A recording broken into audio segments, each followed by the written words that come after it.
Hi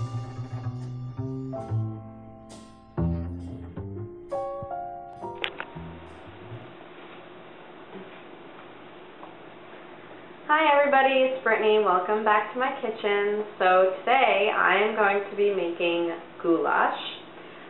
This isn't authentic or a traditional goulash. It's just something, I read a few different recipes, and basically from what I took from that is what I created.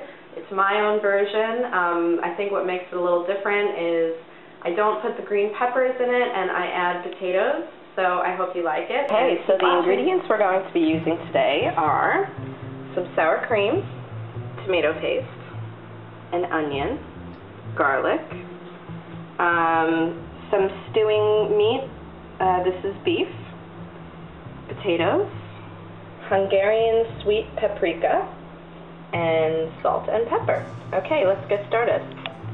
Benita, do you want some goulash? Yummy. Alright, so let's get started. I am going to sear the beef first in a pot, and then I'm going to transfer it to the crock pot because I want to get a nice sear on the meat, okay? So you're going to get this heated, and I'm just going to put some oil in here, not too much. You're going to make sure that your beef is salt and peppered very well. When you go to the butcher, just ask for stewing beef. Okay.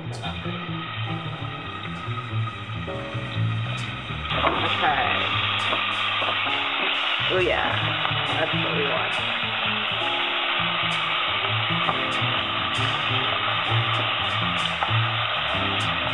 So you're gonna flip these over once they get a nice sear. Okay, so I flipped the beef over, and now I am going to leave the juices that you have in here, and I'm going to add the garlic and the onion.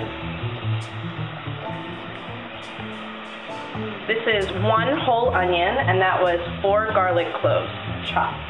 And I want to keep the onion in big pieces because it's going to really break down because we're cooking it low and slow for a very long time. Give it a mix. I'm just going to start cooking everything all together. Okay, so the next thing we're going to add is the paprika. I let this go for about, I don't know, I'd say 5 minutes on pretty high heat.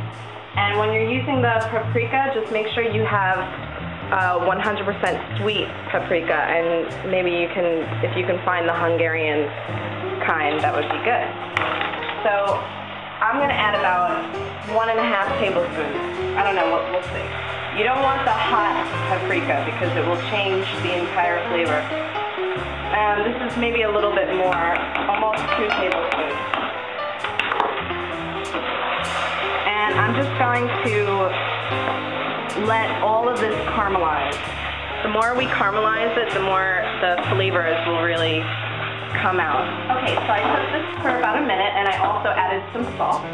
So now I'm going to add a little bit of tomato paste. I'm more doing this for flavor. It's not really for color because you get the color in the paprika, and you also don't have to do this. This is optional. So I'm going to add about a tablespoon, maybe a little more. And I'm also going to let this caramelize with the meat and the onions. So I'll let this cook for about 4 minutes, and I'll see you back. Okay, so the last thing we're going to do before we put it in the crock pot is we're going to add some water. I'm adding warm water, about 2 cups, all right? And the pan is very hot right now, the pot. So what's going to happen is, you see all this delicious crustiness at the bottom? That's going to deglaze, and it's going to come up, okay? Okay, so you give that a mix, and then everything from the bottom will come up, and that's all flavor. So I'm going to mix this, and then I'm going to taste it, make sure this doesn't need any salt. And then I'm going to add it to the crock pot, so I'll see you then. Okay, so the last thing we're going to do is add the potatoes. These are 2 potatoes that I have cut into pretty big chunks because they're going to break down and cook for a while. I'm going to add those. I added more salt. You know, always check for seasoning. I'm going to give this a mix. I'm going to cover it, and I'm going to cook it on high in the slow cooker because I want it to, be ready sooner. So I will let you know how long it takes when it's finished. So I'll see you then. Okay, so I think it's finished. Let's take a look. Ta-da! All right, so the potatoes are completely cooked through. The beef is tender. The sauce has reduced. I tried it. It doesn't need any salt. It's perfect. Okay, so the last thing I'm going to do is I'm going to add some sour cream to the whole thing.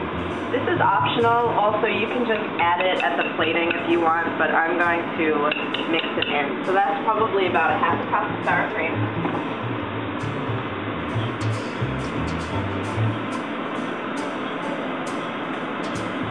And I'm going to give it a nice mix. Okay, so this is the goulash. We're just going to have it with some bread and some string beans tonight. So I hope you give this a try. Let me know how it goes, and I'll see you next time. Enjoy.